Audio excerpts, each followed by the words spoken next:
Hello, thank you so much for having me here at BSides giving a talk. This is my very first time giving a presentation at a security conference, so please be gentle and I will try not to bore you to death. The sharp-eyed among you might notice that my Windows isn't activated. I have a good reason for that. My laptop was acting pretty weird the last couple of days, and because after spending a couple of years in InfoSec, I'm so fucking paranoid, I completely wiped Windows and reinstalled it. So I haven't got around to activating it. I swear I have the licenses, everything's legit. Yeah, we don't care. Yeah, nobody cares, exactly. So, quick little talk about me. Apparently I'm the sort of guy who forgets to put his name on his intro slide, but I am Travis Friesen, I swear. And for my regular day job, I do IT security for a company called MERLIN. MERLIN, which aside from having an awesome name, is a part of the provincial government. It's a special operating agency who provides internet and internet-related services for education in Manitoba. Pretty much all of the schools in Manitoba get their internet through us in some form or another. We also provide a lot of hosted services, consulting services, pretty much anything related you can think of that.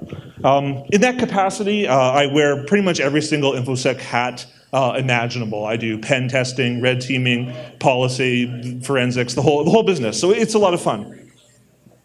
But that's not the only job I have. And you think a guy with two jobs would be happy. It's not the case. My other job, I co-founded an IT consulting firm with my colleague Mike Kimbo. He's back there somewhere. He's the really short guy who's really well dressed.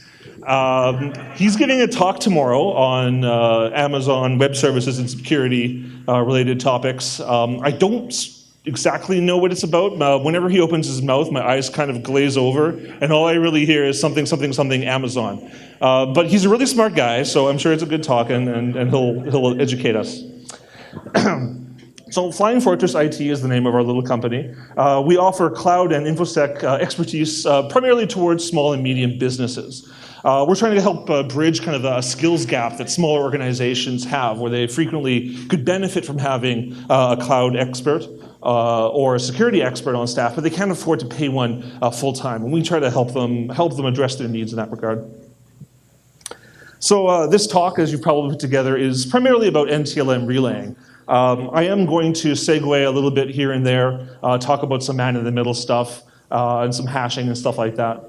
The talk is targeted primarily towards both blue and red teamers, people both on the offensive and the defensive side.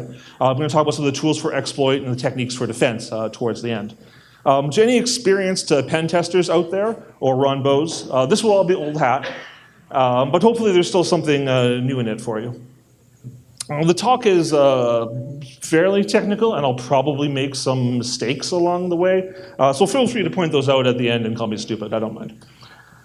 So, starting at the beginning, asking the obvious question, what is NTLM? So we could ask, what does it stand for? Well, if you expand the acronym a little bit, you end up with the NT-LAN Manager, which is not very helpful. We have acronyms than acronyms. If you expand it the full way, you end up with New Technology Local Area Network Manager, which is still entirely unhelpful. Now, you could do my usual MO and ask Google, what is NTLM? But be careful if you go that route. The internet tends to play kind of fast and loose with what it means when it's talking about NTLM. And NTLM can also refer to NTLM hashes as well as NTLM authentication. So NTLM hashes, for those who aren't aware, is the primary method that Windows machines use for storing passwords securely on the local machine, and also on the domain controller in the associated password database. That's kind of what they look like there. Weirdly enough, it's actually, this is the LM. This is the LM part of the hash, and then that's the NT part of the hash, so it's kind of weirdly backwards. It's a very weak method of storing passwords, unfortunately. It uses a form of unsalted MD4. It doesn't even use MD5 to generate the hash. And these hashes, if you as an attacker can obtain them, can actually try to crack them at very, very high speeds. A single modern GPU, like an NVIDIA 1080, can try 42 gigahashes per second on one of these hashes if you can obtain them. Also, on top of this, they can be replayed. So frequently, if you can obtain one of these hashes, it's as good as having the password itself without even having to crack it. You can authenticate to many Windows services just using the hash. This is maybe you may have heard of pass the hash attacks. That's usually what they're referring to. But that is not actually what I'm here to talk about today. As interesting as this is I could go on for quite some time talking about NTLM hashes. I am here to focus on NTLM authentication. So I'm going to stop dicking you around now and actually tell you what I mean when I say NTLM authentication. So NTLM authentication, sometimes also known as Net NTLM or NTLM SSP or a few other weird names, it's a basic challenge and response method of authentication. It's been around since 1993.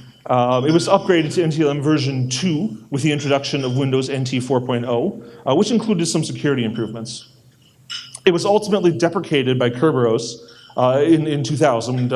Windows networks prefer to use Kerberos when possible, but NTLM is still widely supported, including the latest and greatest versions of Windows, Windows 10, Server 2016. So it's a little bit long in the tooth. That's 24 years by my math that's been around. It isn't going to go away anytime soon. So how does it work? Well, NTLM authentication, as I mentioned, is a challenge response method of authentication. And the idea is, we have a client or user that wants to authenticate against a remote server, and they both have some shared secret. In this case, the shared secret is Bob's NTLM password hash. So the client initiates the connection, says, I want to log in as Bob, and the server responds with a challenge. And the challenge in this case is really just 8 bytes of random data that the server generates on the fly. The client, knowing Bob's NTLM password hash and the challenge, combines these two and performs a transform on them, just usually some sort of hash, a one-way function, and returns them to the server. Now the server, which also knows the NTLM hash and the challenge it sent out, can perform the same transform, and ultimately it can compare the response with what it should be, and if they match, well then we have a successful login. And the advantage here is that we've managed to authenticate without disclosing the shared secret on the wire. So the nature of the response to the challenge depends on which version of NTLM we're dealing with. In NTLM version 1, the response is a DES, that's right, DES, not triple DES, DES encrypted results of the NTLM password hash and the random 8-byte server challenge. Now, in this format, it's slightly better than the raw NTLM password hash when it comes to trying to resist cracking. So if you'll remember, the raw NTLM password hash could be cracked at about 42 or 46 gigahashes per second. The NTLM1 handshake can be cracked at 23 gigahashes per second. There are other weaknesses in NTLM version 1. So if an attacker can control or otherwise modify that 8-byte server challenge, he or she can essentially, it's like removing the salt from a password, right? And the hash becomes susceptible to lookup tables and rainbow tables. So to address this, Microsoft released NTLM version 2. The hashing is a little bit stronger. It's HMAC MD5 instead of DES. Which makes it a little bit more resistant to cracking. It's now 1.6 gigahashes per second instead of a measly 23. But any handshakes that are intercepted are still very crackable, right? There's still a very good chance that an attacker would be able to recover the password from the NTLM hash. 1.6 gigahashes is still really, really fast. On the plus side, the NTLM2 handshake includes a client challenge. So when the client responds, it also includes its own 8 bytes of random data. And because it does that, an attacker could no longer perform rainbow table lookups. There is another version of NTLM called NTLM2 Session, but it's not very commonly seen.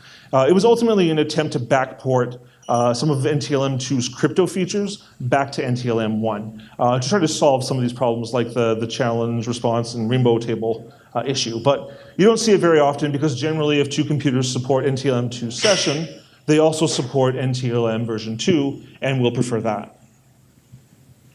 So I just want to take a little bit of A little bit of a digression here, and I want to emphasize I'm not a Microsoft hater. I don't hate them. I think they make a lot of great software, but they have made in the past some very questionable design decisions, including our friend Clippy here.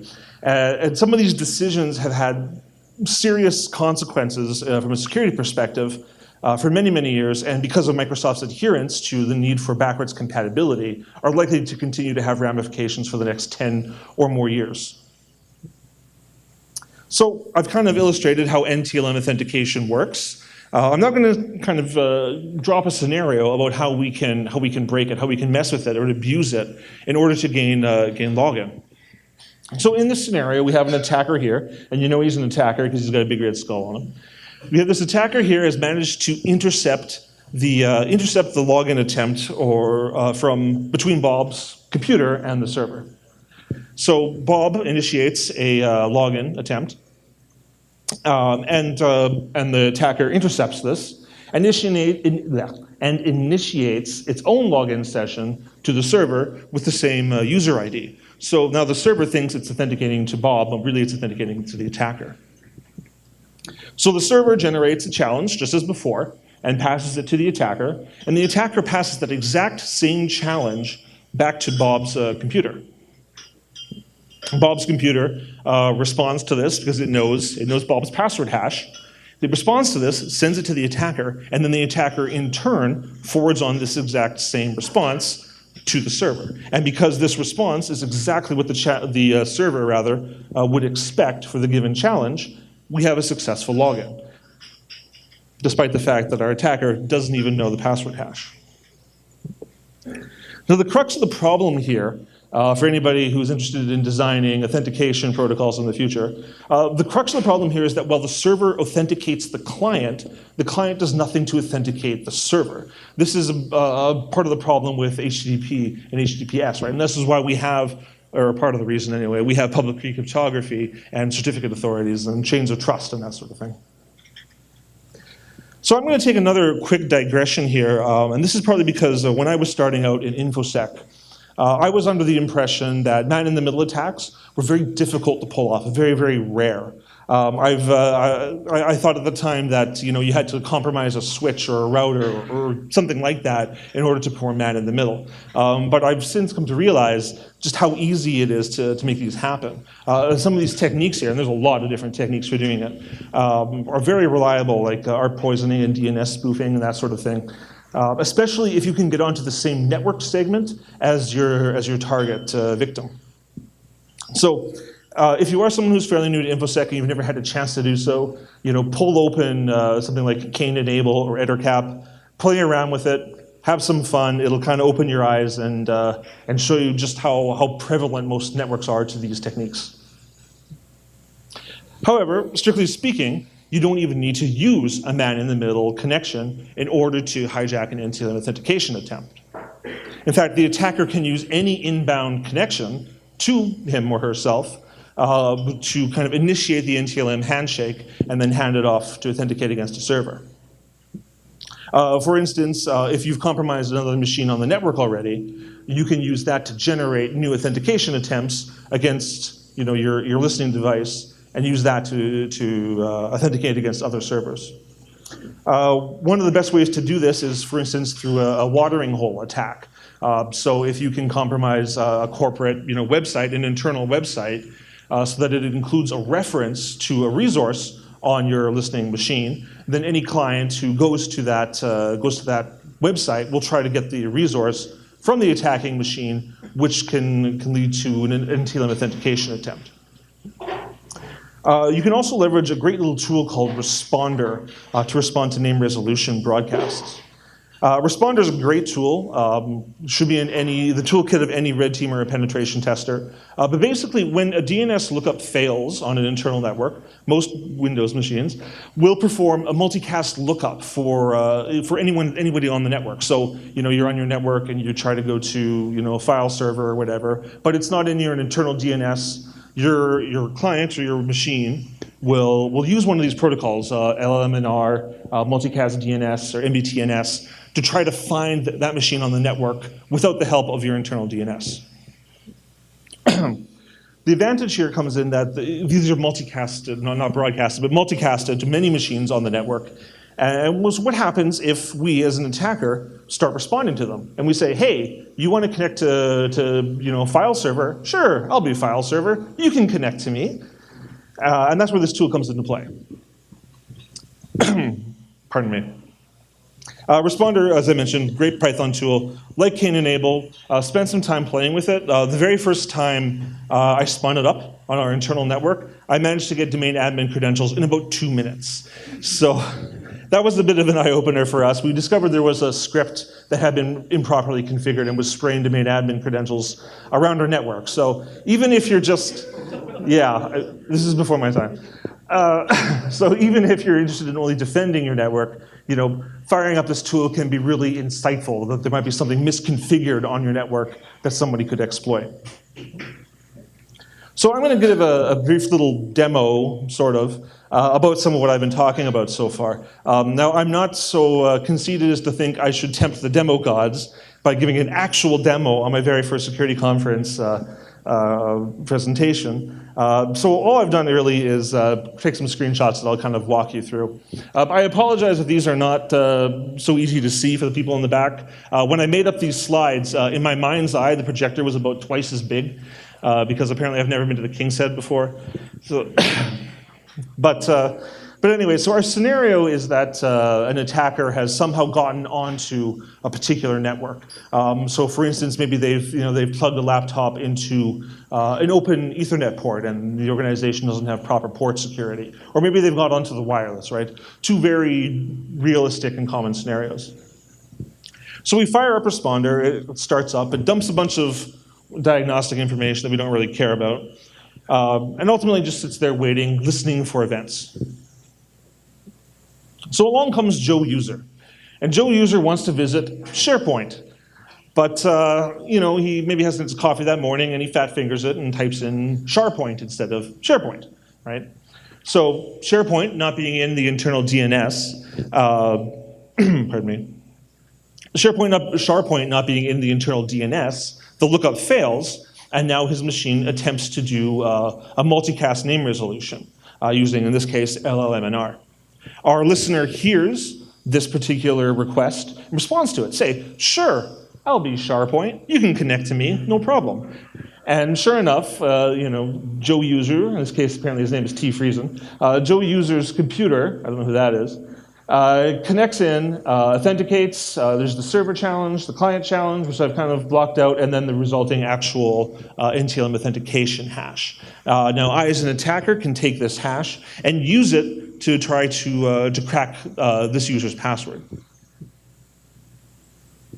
Now, Joe User, Mr. T. Friesen, this is all he sees, right? He's mistyped in SharePoint, and so he says, oh, Windows cannot access SharePoint. Oh, well, that's because I'm an idiot and I mistyped it, right? This is normal and expected behavior from the user's perspective. So as far as he or she is concerned, nothing untoward has happened here.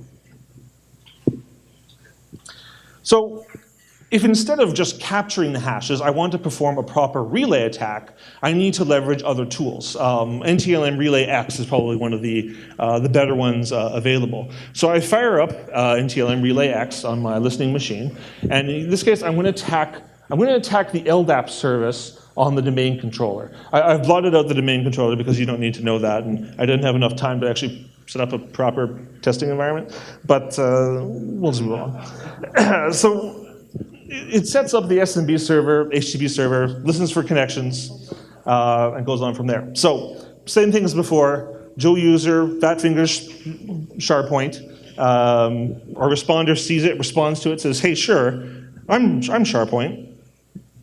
And likewise, connection is initiated, and the hash is then relayed onto the domain controller. You can see the authentication there has succeeded. Here's the hash, once again, blotted out.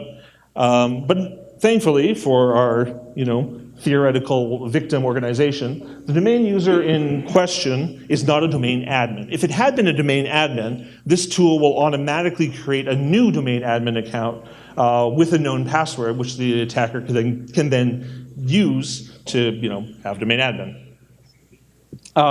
Instead, It will just dump the info for the first time, pull down pretty much any useful information it can get from the Active Directory. This is kind of some of the things it'll grab. It'll grab domain users, computers, policies, groups, a wealth of useful information to an attacker attempting to, get a privilege escalation on a victim domain.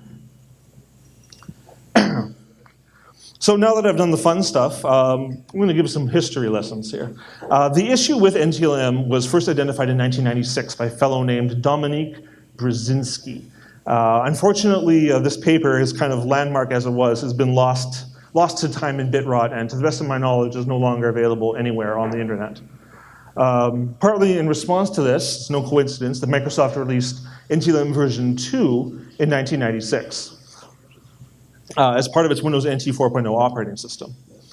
In 2000, a fellow with the creative name of Dildog released the very first NTLM relaying tool, allowing someone to relay between sessions of Telnet. And likewise, we saw the first NTLM-related patch released that year to partly address that issue. Then in 2001, we saw the first SMB relaying tool released by Serdistic. And in 2004, the first cross-protocol attack was developed.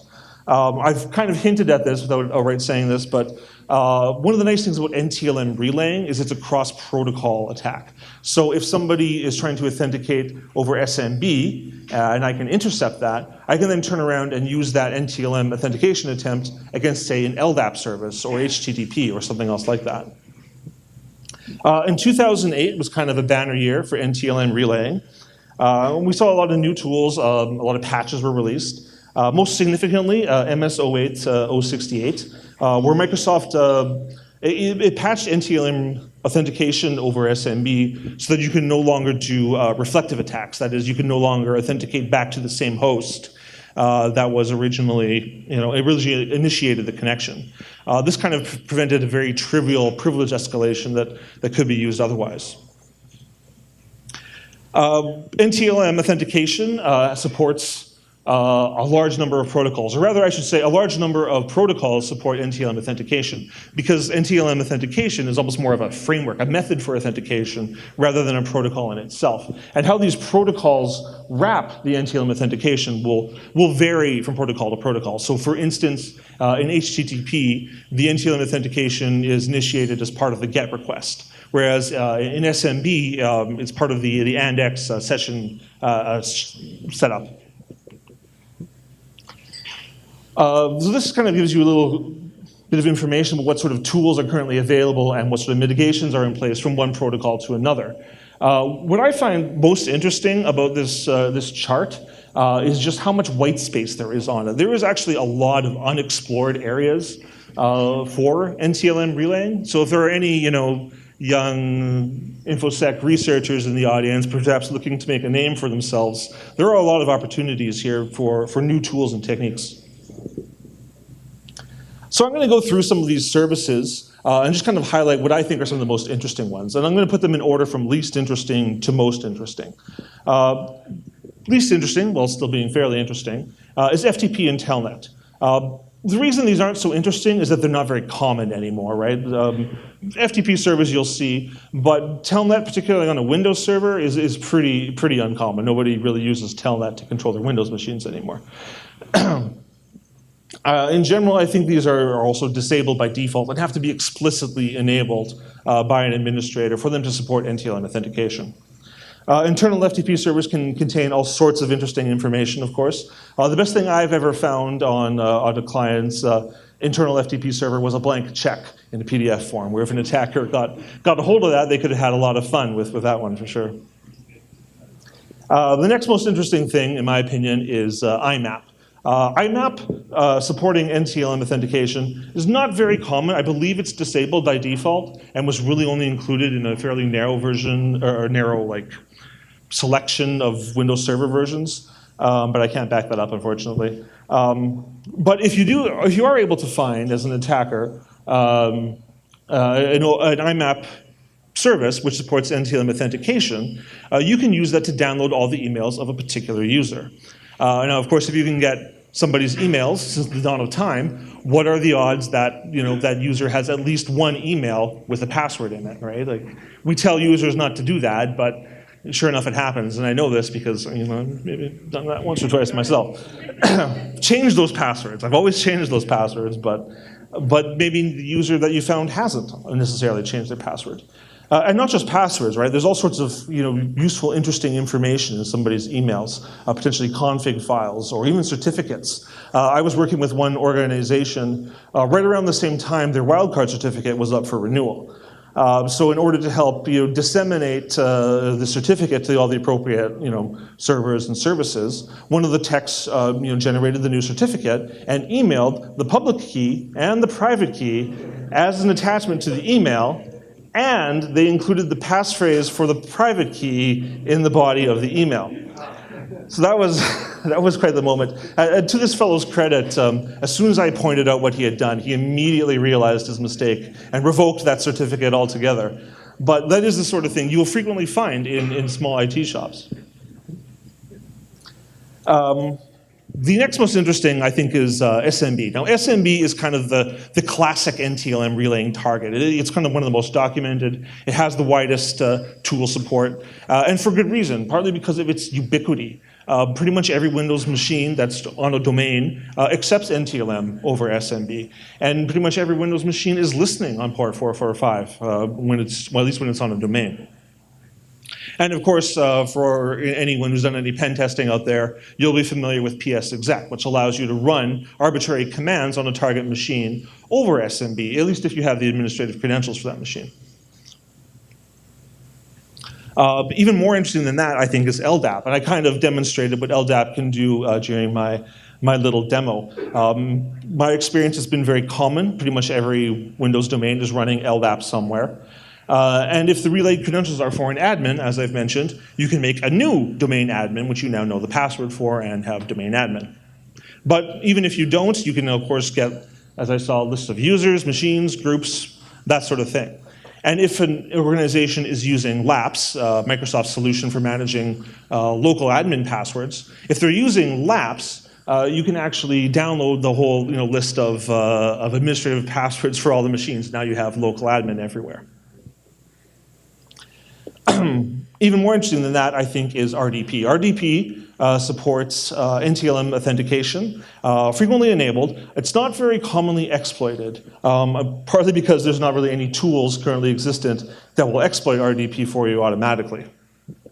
Now, of course, if you're exploiting RDP, it's not particularly OPSEC safe. If a user is sitting down at their machine and you RDP into it, they're going to get booted out, and that looks pretty damn suspicious. If you're targeting a server, though, it's a little bit less suspicious, right? Because there's nobody sitting at it usually. But what makes RDP, I think, so valuable as a potential NTLM relaying source is that RDP is generally only used for two things, right? Either it's somebody who's remoting into their own desktop over a VPN, or it's used by an administrator to administer a server or the help desk to administer a local machine. So it's a very good source of admin credentials. And if you can tap into that, there's a lot of potential there to get administrative access to machines on the network. Now, the thing about RDP is it does include some protection against man-in-the-middle attacks. And we've probably all seen this before in some fashion or another. But that's kind of the problem, right? This is the warning that you see, but we see it so frequently, we've all been inured to it. Because this is pretty much normal behavior, if provided you don't have proper public key infrastructure. But the thing is, well, this is normal behavior. This is the warning you get when you're being man in the middle, right? Did you catch the difference there? I mean, it's pretty obvious when I have them back and forth like that. But when you're expecting this, and you see this instead, how many people are just going to click through, yes, don't warn me again, right? For the last kind of service that I wanted to highlight is MS RPC, WMI, and those protocols and services. Again, another rich source of administrative credentials. It's frequently used for overnight scripts. You remember that domain admin that I got in 2 minutes from earlier? Yeah, that was something using a WMI script. Because it's unattended, it's less likely to be noticed than RDP. You're not interfering with anybody's direct session, so it doesn't set off alarms in the same way. And of course, if you can get admin over WMI, you can frequently execute arbitrary code. The plus side, at least from a defense perspective, there's no tools that exist for this just yet. So speaking of tools, some of the most popular ones, NTLM Relay X, the one I used before, formerly known as SMB Relay X, is included as part of the IMPacket toolkit, and it can source SMB and HTTP and target a variety of other services. Of course, Metasploit, a tool that's near and dear to any pen tester's heart, includes its own modules for doing NTLM relaying, and it can take from SMB, HTTP, and in turn target SMB and HTTP. It's one of the few tools I've encountered that actually does proper, HTTP, traversing, so to speak, where you can specify the URI, the cookies, the headers, user agents. Basically, you can get you can access any resource through this by using NTLM relaying. There are some older tools I wanted to highlight real quick. Interceptor NG. It's been around for a little while. It has a very nice GUI, very friendly to use. It only supports SMB and is closed source. It's also made by Russians. Now, I have nothing against Russians, but whenever I throw Interceptor NG into VirusTotal, it spits out a bunch of warnings about potential Trojans. So just consider yourself warned about that one. On the plus side, it does include a handy Android version, so consider yourself warned anyway. There's also Squirtle, a bit of an older one. SMB Relay 3, another older one. But it is the only one that I've seen that supports IMAP, SMTP, and POP3. Related tools, I mentioned, or I demonstrated Responder earlier, a very valuable tool. But also for Maninthemiddle tools, there's BetterCap, EtterCap, Cane Enable, ArcSwift. There's a ton of various man-in-the-middle tools out there, which can assist an attacker in gaining some of those credentials. One tool that has NTLM relaying on the horizon is the Seth toolkit, not Set, Seth toolkit for RDP man-in-the-middle, created by Adrian Vollmer. It's a really neat tool under active development. It includes a lot of potential downgrade attacks against RDP. And other related things. It can grab the NTLM hashes. It can't relay them yet. That is a feature on the wish list. Hopefully is coming soon. So enough of the bad news. I'm going to talk about some of the good news, some of the ways you can actually defend your network against these attacks. And the best way to do so is to just flat out disable NTLM, right? There's a GPO checkbox you can hit, turn off NTLM, so none of your machines on your network accept or transmit NTLM authentication attempts. And in this case, you'd be relying on Kerberos and your domain controllers for authentication. It is, in theory, 100% effective, yet I've never actually seen a network that has properly disabled NTLM for all machines. And the reason for that is, as networks get larger or have old services, legacy applications, the likelihood of breakage by disabling NTLM becomes higher and higher. On the plus side, these problems are usually fixable, but in production networks, there's generally an antipathy towards making changes which might break them. Defense number 2, LDAP and SMB specifically include a signing option. It's disabled by default. I don't know why, but it's disabled by default on Windows networks. Very easy to enable. Another GPO another GPO checkbox you can just hit. And it closes the hole on two of the most vulnerable applications. Doing so may cause some legacy applications to not work. In my experience, it's very uncommon that that's an issue. It will impact the performance of SMB by about 15%, but I think we can usually live with a 15% degradation in performance for plugging this particular hole. Defense number 3 is something called Microsoft's EPA, Extended Protection for Authentication, also known as Channel Binding Token. That's a bit of a mouthful, but EPA is also a little bit ambiguous when you try to Google it. It does bring the equivalent of LDAP signing into HTTPS, but it has the downside that each application needs to support it or opt in on an application by application basis. And there's no easy, GPOs that we can just check, no easy way to verify that or to like automate turning it on, so to speak. I know SQL Server 2012, Exchange 2010, and others support it. I'm not sure exactly how widespread it is.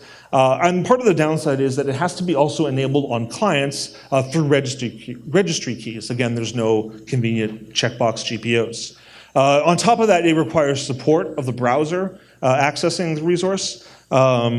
Chrome and obviously IE and Edge support it. Firefox, last time I checked, sadly does not. So if an organization is relying on Firefox, turning this on may break their ability to access certain websites. Defense number 4, which I recommend for any organization, is aggressive use of segmentation. Ideally, you have fewer computers together on the same network segment. There's fewer chances for an attacker to intercept handshakes, right?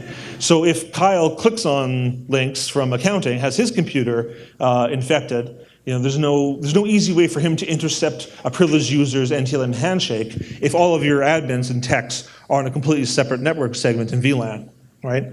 And also don't forget to control your ports, right? I've seen way too many organizations where, the accounting computers can connect to the CEO's computers on ports 445 and 135, right? There's no reason for that. Lock that shit down, right? This is ridiculous. And particularly if you're using a centralized file sharing service, if you have a SharePoint or a backed up file share, why is there this, computer to computer file sharing even allowed? There's no reason. Unfortunately, at this point, though, we're not really solving the problem so much as controlling the damage, trying to isolate it as best we can. A few other defenses which don't really address the problem directly either still allow only NTLM 2. Again, very easy to do via GPO. This slightly reduces the crackability of handshakes by preventing NTLM 1 handshakes from being transmitted. Doesn't solve the problem of relaying at all, unfortunately. However, I've never encountered something breaking because of it, so you may as well turn it on. Another thing you can do is disable the name resolution broadcast attempts, NBTNS, LMNR, MDNS. Fairly easy to turn off, and by doing so, you make it much harder for an attacker to solicit authentication attempts by answering these multicast name resolution attempts. The chance of breakage, unfortunately, is fairly high if you disable those. A lot of networks aren't properly configured with their internal DNS and rely on multicast DNS to resolve names internally. Of course, you could deploy man-in-the-middle protections, always a good idea for a variety of reasons. It is unfortunately much easier said than done. There's a couple of protections that where the cure is sometimes a little bit worse than the disease. And if you remember that big list that I had, there's so many different ways of performing a man-in-the-middle attack. It's kind of hard to get them all. You can use strong passwords. Again, always good advice. Prevent an attacker from being able to actually crack those NTLM authentication hashes. This, of course, doesn't solve the problem of relaying, but at least it's a step in the right direction. And of course, one of the best things you can do is just keep attackers out of your network in the first place, right? Also very easier said than done, but that's always should be our effort. Practice good endpoint and edge protection. Use 802.1x and good Wi-Fi security. And user education, always a good idea too. So that actually is all I really have to say about that, or rather that is a small section of what I have to say about that. But due to the limited amount of time I had, that was my condensed version. So I don't know, how are we for time right now? Does anybody know? We're good. We're good, okay. So if anybody, 15 minutes, oh crap. I should slow down next time. All right, we got a question there, so hit me. You mentioned when they're using phones, yeah. that a standard user, if you use LAP, you need to get the administrative password from any computer, then changing the administrative password via LAP. Mm-hmm. But the password is stored in the computer object attribute, which is actually locked down between the main admin. So a standard user should not be able to access that attribute. Yeah, that's right. And I'm sorry if I kind of glossed that over. The question, or the point was that a standard user should not have access to the information stored by LAPS. So that's absolutely correct. It is, I believe, I haven't used LAPS myself, but my understanding is that LAPS can be configured to allow certain users other than domain admin users, so your techs or whatever, their users can also access LAPS if you configure it that way. That would be an administrator. Yes, that would be, yeah. Anybody else? Am I off the hook? Oh. Uh-oh. Funny you should ask. Anybody else? Anybody? Good of you to notice. Yeah. You there, the short one in the back. So, for those of us who don't have Windows machines, let's say we have an Apple one or Linux one, how many tools go across operating systems to help you work with things like software networks or other SMBs like myself? Yeah, that's a good question. The question essentially was, what about non-Windows machines that use services like Bonjour or Samba? That'll vary a lot between the tool being used. I know Samba has support for NTLM. Generally, you can't authenticate into those machines. This is very much a generality. You can't authenticate into those machines, but they will frequently, if they're trying to connect to like a share on the network, they will emit the NTLM hashes, or NTLM handshakes rather, that you can also capture, even though they're not Windows machines. Okay, I got a thumbs up. Oh. What have you seen, what's the current state of detection for doing responder tasks, for doing man-to-man attacks? What is the current state of detection for doing NTLM relaying and man-in-the-middle attacks? Generally pretty poor is kind of how I would describe it. Some of them are, like the example I gave during the demo, that looks like fairly regular behavior, right? And that one's going to be very hard to detect. Man-in-the-middle attacks, it'll depend a lot on the attack itself. There are tools, for instance, for detecting ARP spoofing and that sort of thing. And there are tools for seeing unsolicited DNS responses or DNS responses that don't make sense. So there are tools out there that will help to detect, but generally speaking, it's not great. Any more? Am I off the hook? Oh, another one. Do you know exactly how much this is possible with Kerberos, or is it all completely mitigated with Kerberos? This is all completely mitigated with Kerberos, right? Exactly, yeah. Kerberos is great. I mean, the Kerberos has its own weaknesses and issues, but they're not nearly as severe as this, right? Particularly if you configure it to rely on AES as opposed to ARC4 or something like that. So use Kerberos, turn off NTLM. That's kind of the short version. Any more? Okay, I think that's it. Okay.